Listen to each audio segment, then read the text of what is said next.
Ketiga, saling terbuka, termasuk juga HP kita, ya kan? Nomor PIN-nya apa segala macam ya. Di kampung saudara ada suami istri di kampung saya, dan suami itu tak boleh pegang HP-nya. Pokoknya dikunci supaya nggak tahu ini sama. Jadi kalau suaminya ambil HP-nya itu marah dia. Pokoknya nggak boleh sama sekali. Ini kan nggak ada keterbukaan.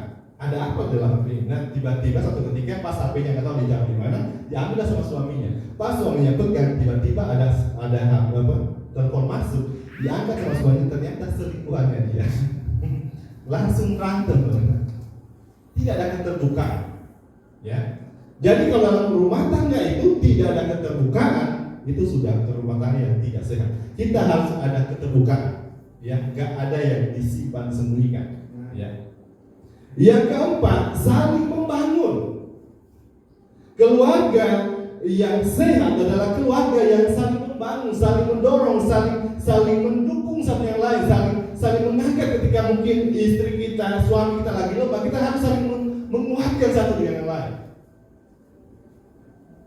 Saling membangun. Makanya saya pernah membaca juga menurut survei tahun 2015, saudara, ada seorang perempuan survei setiap rumah tangga orang Kristen, dan hasil survei itu dari 2.880 rumah tangga disurvei, ternyata 10% itu bahagia. Saya berdoa semoga di tempat ini yang termasuk 10% yang bahagia, ya. 80% ternyata itu seperti api dalam sekam. Artinya mereka masih satu rumah, tetapi sudah nggak tegur sapa. Ada nggak suami istri satu rumah nggak tegur sapa? Ada, di tempat saya ada di Bekasi. Sudah berapa tahun satu rumah, satu atap rumah, tetapi nggak pernah tegur sapa.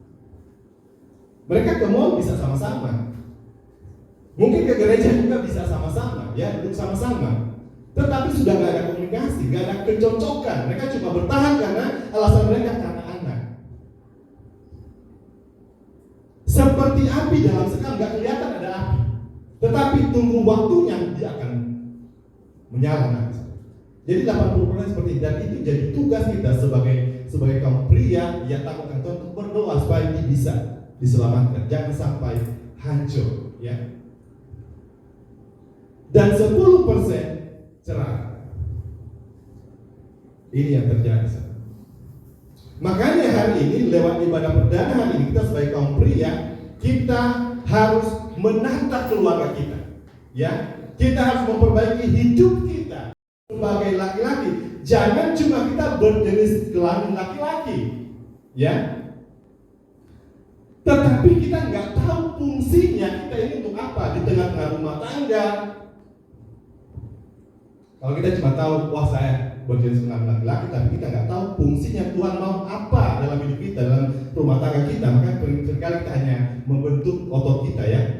Wah, angkat beban supaya kelihatan perkasa. Tuhan itu sih boleh buat kesehatan, tapi bukan itu yang Tuhan tuntut, ya. Bagi saya, kita laki-laki ini, yang pertama kita ini adalah sumber, ya. Karena kita adalah pemimpin, kepala rumah tangga. Bagi saya, kita kaum pria ini sebagai laki-laki, kita ini adalah sumber bagi anak, bagi istri kita. Makanya ada peribahasa bilang, buah jagung tidak jauh dari pohonnya, ya.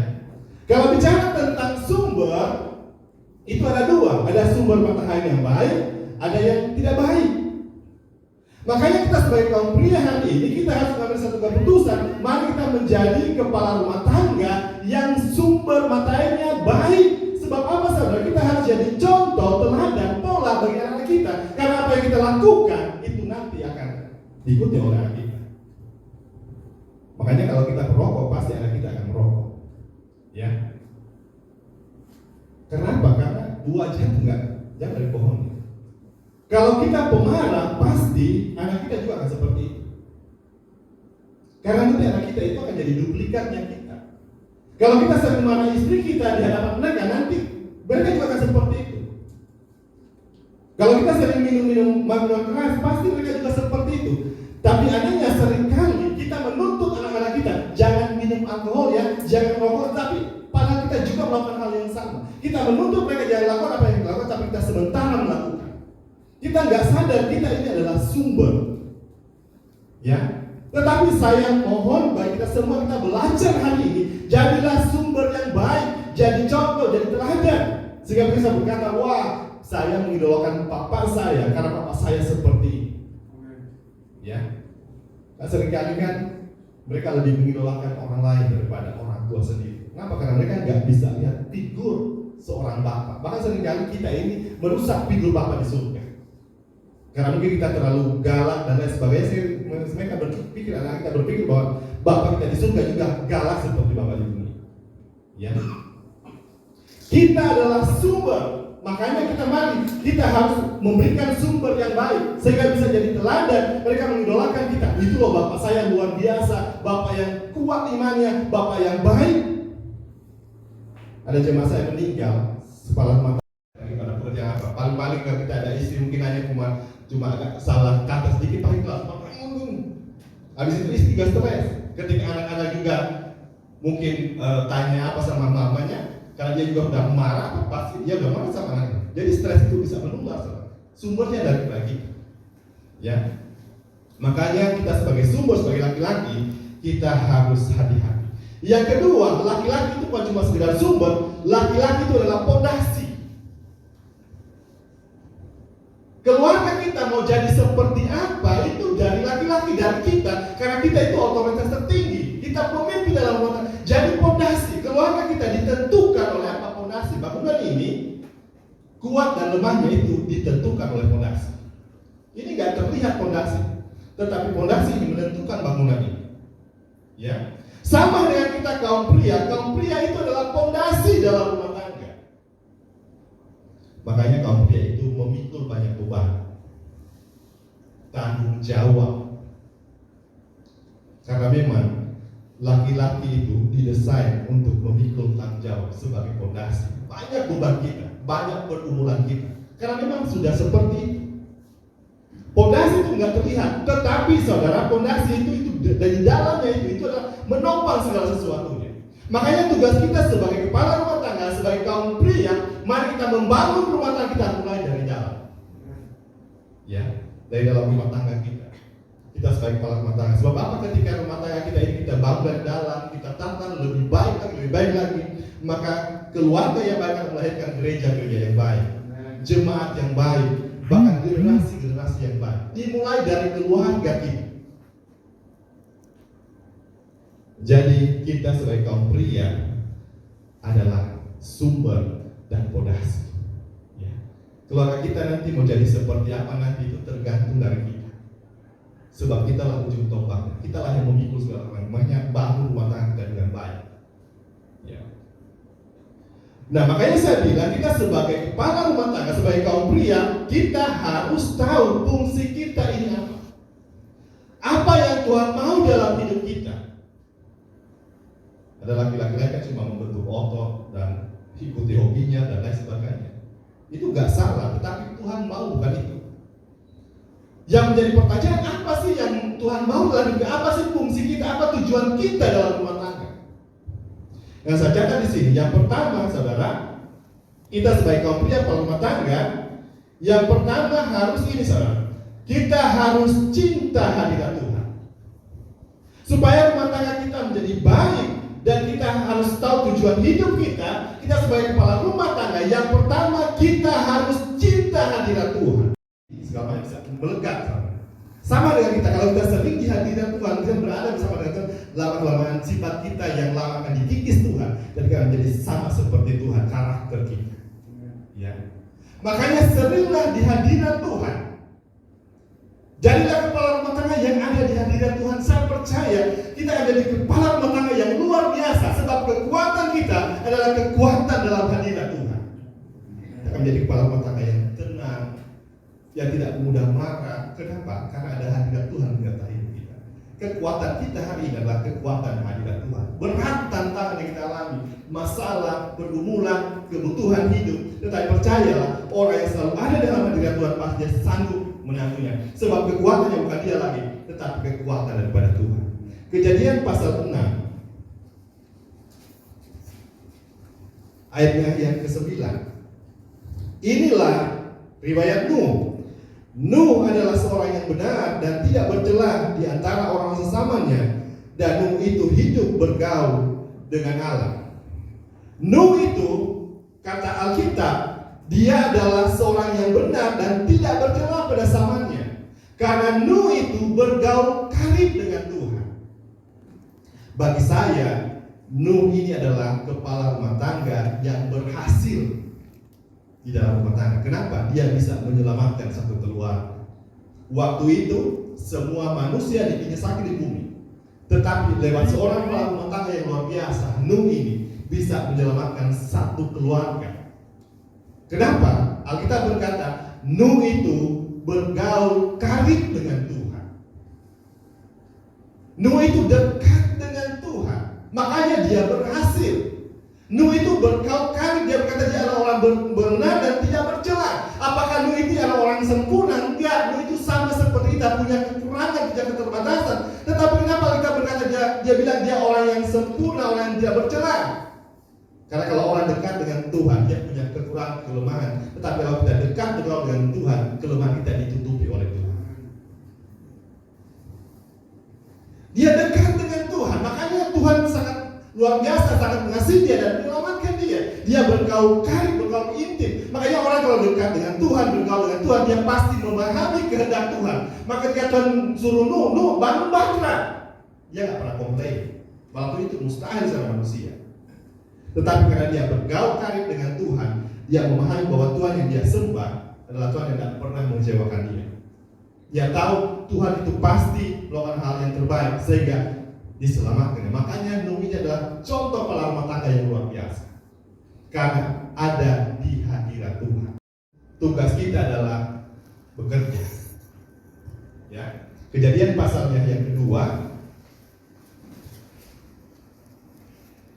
ayatnya yang ke-15. Tuhan Allah mengambil manusia itu dan menempatkannya dalam Taman Eden untuk mengusahakan dan memelihara taman itu. Mengusahakan artinya kita itu harus bekerja. Makanya laki-laki itu paling stres kalau kita kerja. Coba kalau kita kerja terus di PHK, banyak yang stres. Ya, karena memang Tuhan mendesain kita itu bekerja. Laki-laki itu harus bekerja keras, dia harus rajin. Ada laki-laki di kampung saya, saudara, malas, makanya hidup mereka itu nggak pernah diberkati.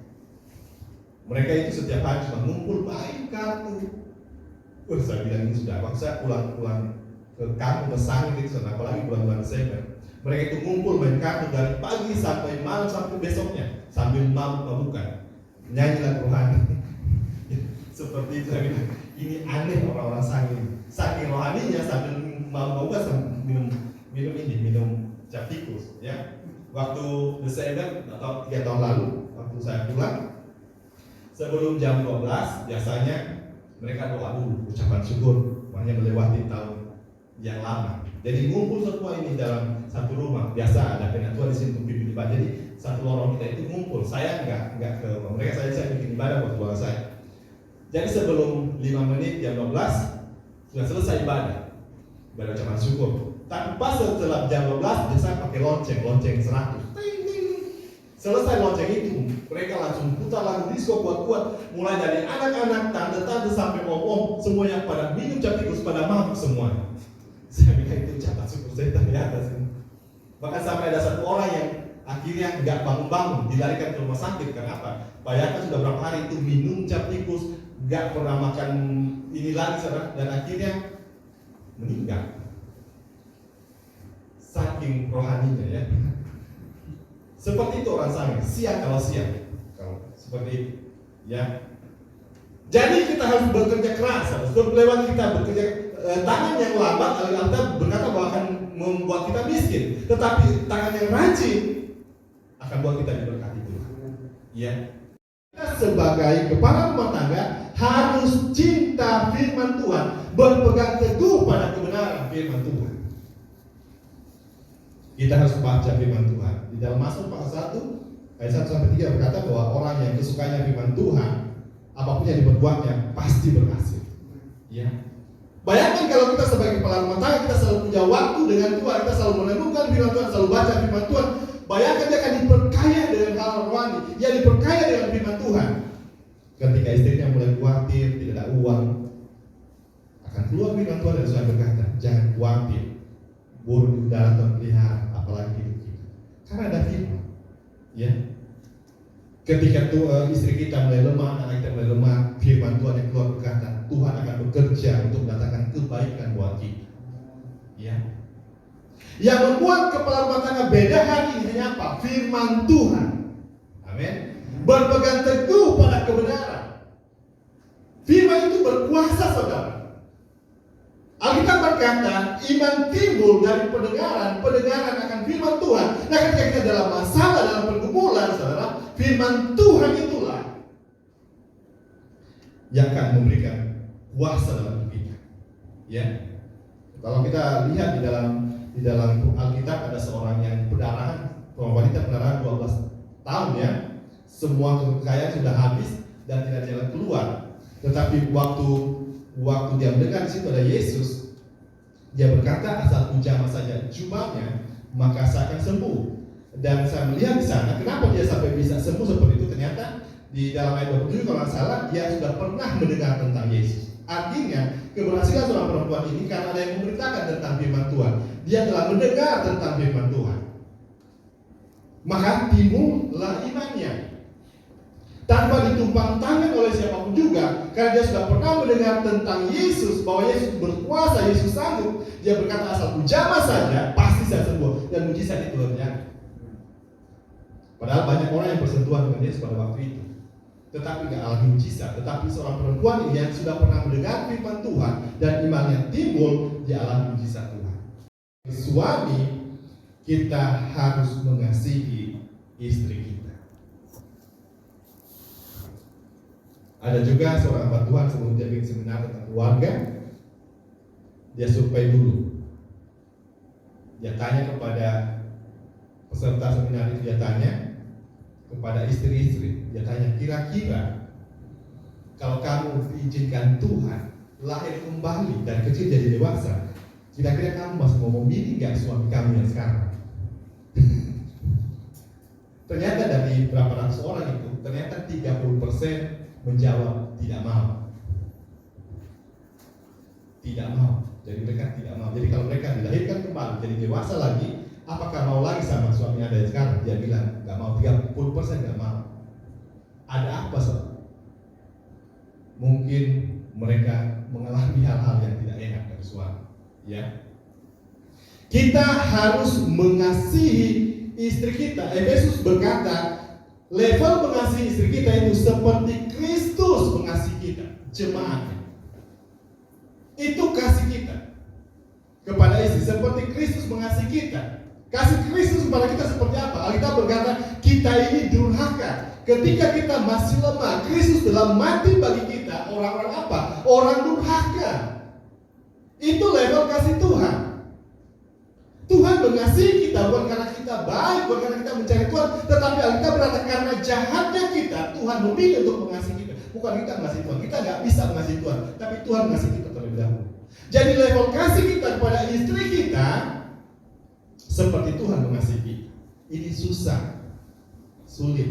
Teman saya di Manado, satu ketika telepon saya, dia bilang, "Nah, istri saya selingkuh." Terus saya bilang, bagaimana nak? Saya mau cerai atau bagaimana? Saya bilang, ya terserah kamu, tapi kalau buat saya sih, saya bilang, udah kalau kamu apa, udah ampunilah, maksudnya apa? Terus dia bilang, hati saya sakit. Saya bilang, ya memang sakit. Dia bilang, kita seringkali berkata, oh itu dia itu menyakiti saya, melakukan kesalahan yang besar bagi saya, tapi seringkali kita nggak sadar bahwa kita juga setiap saat melakukan kesalahan di hadapan Tuhan. Tapi itu sampai hari Tuhan tak mengampuni kita. Saya bilang kita harus mengasihi istri kita sampai tingkat mana dia nggak layak untuk diampuni sebenarnya. Kemudian sudah selesai itu saya berdoa dan kemudian saya telepon sama istrinya. Saya mau memastikan siapa yang salah. Saya telepon kepada istrinya, tanya, benar nggak gini? Ternyata masalahnya itu bukan pada istrinya, masalahnya pada suami. Ya selama mereka berumah tangga ternyata suami sudah nggak ada keterbukaan. Jadi suaminya itu maunya jalan sendiri. Jadi dia mau beli apa nggak pernah, gaji suaminya yang dia kerja di kapal nggak pernah dikasih tahu sebanyak berapa. Dia mau beli, dia bilang bayangkan selama saya udah menikah dia sudah mau hampir 30 tahun dia nggak pernah beli sesuatu pun buat saya. Jadi gajinya dia di kapal itu cuma habis buat dia sendiri. Tetapi karena istrinya ini punya usaha di kampung, tetapi uang saya habis-habisan sama dia. Tetapi dia kamu tahu sampai detik hari nggak pernah beli sesuatu, nggak pernah kasih sampai harus umbar bagi saya. Bahkan gajinya pun saya nggak tahu sampai hari ini berapa. Saya bilang, wah ternyata ini. Dan ketika ada masalah dan kalau saya tanya sama suami saya, langsung dia marah katanya. Makanya ketika saya ketemu teman, terus nyambung dengan saya, akhirnya saya lebih jatuh cinta sama dia. Karena apa ternyata dan saya bilang sama, dan bukan cuma itu parahnya ternyata juga teman saya yang kerja kapal ternyata juga melakukan hal yang sama. Ternyata juga selingkuh dan itu lebih parah dari istrinya. Istrinya cuma nggak selingkuh itu, cuma berteman biasa, nggak sampai separah yang dia itu. Tapi dia udah merasa sangat sakitnya luar biasa. Makanya saya bilang, ampuni aja istri kamu, karena kamu juga melakukan hal yang sama. Tapi dia nggak terima sama saya dan dia agak marah sama saya.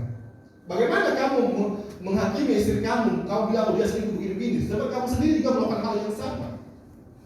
Ampuni saja, kasih istri dan pasti Tuhan pulihkan.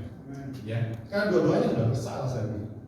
Jadi kita harus mengasihi istri kita. Ini yang terbaik buat kita. Kita harus menyadari bahwa istri kita juga punya kekurangan ya. Tetapi kasih itu akan membuat sesuatu yang indah saudara. Nah, mengasihi istri seperti apa? Mengasihi istri itu adalah begini saudara, menempatkan istri seperti yang Tuhan mau. Mengasihi istri seperti itu. Jadi kita tempatkan istri kita seperti yang dimau oleh Tuhan. Jangan yang kita mau. Nah seringkali kan ini saudara, yang terjadi masalah kan kita mau istrinya itu ikut mau kita, bukan yang maunya Tuhan. Ya. Memang kita berkata dalam ayat yang kita baca ini, istri itu harus tunduk kepada suami. Tetapi tunduk di sini bukan berarti bahwa istri kita itu lebih rendah derajatnya dari kita. Bukan, sama derajat kita di hadapan Tuhan. Karena kita ditebus dengan darah yang sama, kita diciptakan dengan tanah yang sama. Cuma fungsinya yang berbeda. Seorang perempuan itu penolong, tetapi laki-laki itu pemimpin. Tapi kedua-duanya itu sama, ya. Makanya juga dalam keluarga juga kalau pemimpin ini kebalik, saudara seringkali nggak diberkati keluarga.